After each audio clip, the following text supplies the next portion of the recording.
सकाळू सकाळू बाहरी पड़िलु परशुराम क्षेत्र तीर्थमठ जगतसिंहपुर। मठटी तिर्तोल ब्लॉक तंगरा ग्राम अवस्थित। एठारे भगवान परशुराम, माँ रेणुका, भाई रुक्मान, सुसेन, बसु, विश्वाबसु सपरिवार सहित माँ भगवती पूजा पाती। पौराणिक कथा अनुसार परशुराम यही स्थान में तपस्या करते और धार्मिक शिक्षा देते, तेणु यह परशुराम क्षेत्र बोली कहुए।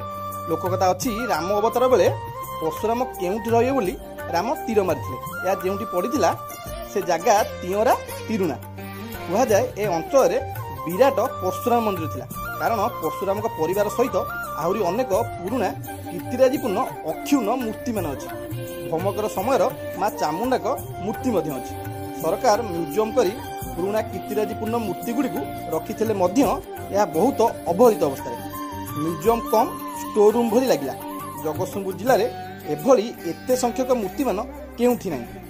तंगरा जगतसिंहपुर जिलार गर्व, हेरिटेज विलेज कहले भूल हेबनी। शेष में धन्यवाद देवी जगतसिंहपुर हेरिटेज वार्क्स समस्त बंधु मानक जगतसिंहपुर कीर्तिराजी को लोकनचल को आनी।